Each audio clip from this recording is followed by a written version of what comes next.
Every BNI meeting includes an opportunity for us to learn how to be more effective in our networking efforts, and that's always delivered by Educational Coordinator Rachel, so please give her your attention.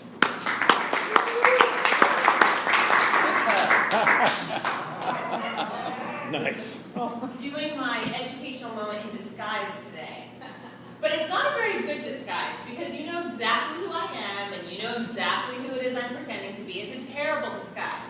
But I'm wearing it to make a point. Oh, the mustache is in my mouth.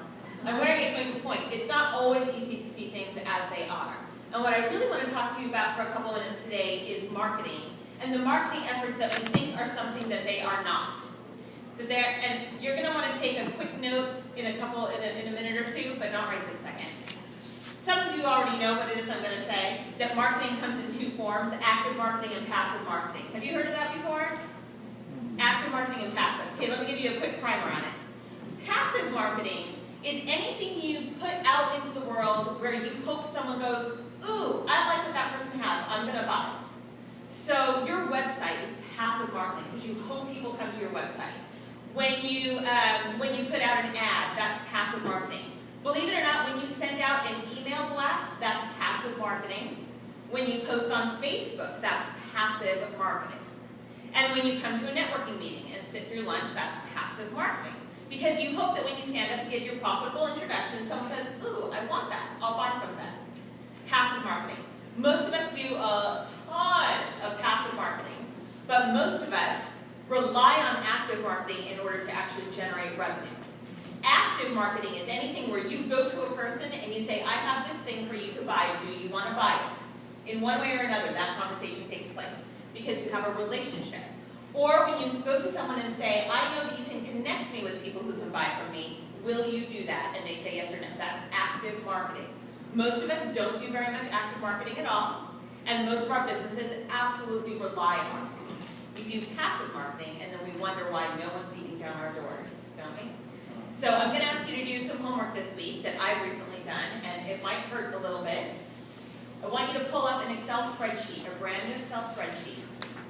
And the only people who don't have to do this are people who already have lead, prospect, and client tracking systems in place. So if you use a customer relationship management system, you don't have to do this. If you don't even know what a CRM is, you definitely have to do this. So you're going to open up an Excel spreadsheet, and you're going to have a minimum of 3 columns.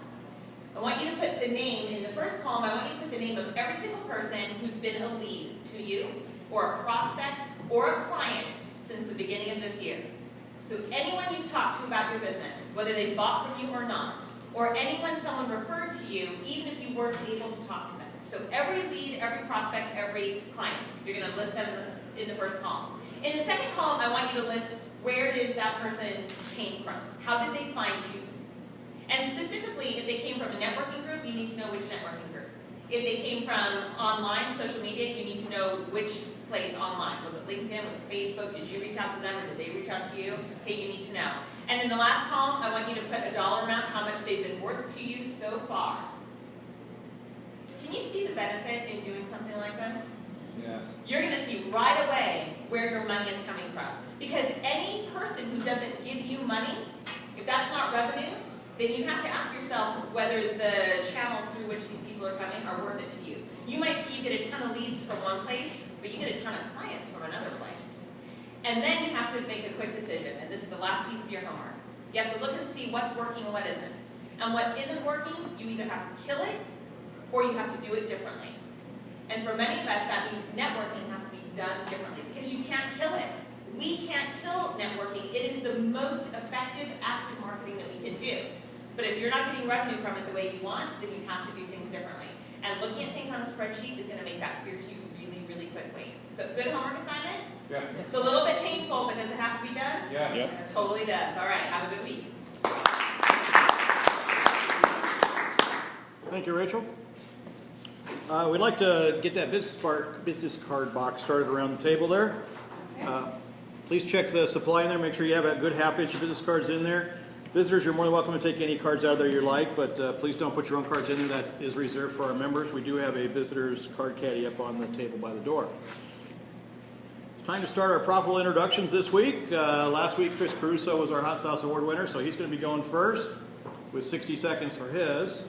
And then after that, he will be judging everybody else. You'll have 45 seconds. We have 3 subs in the room, so when we come to the subs, if you could please stand.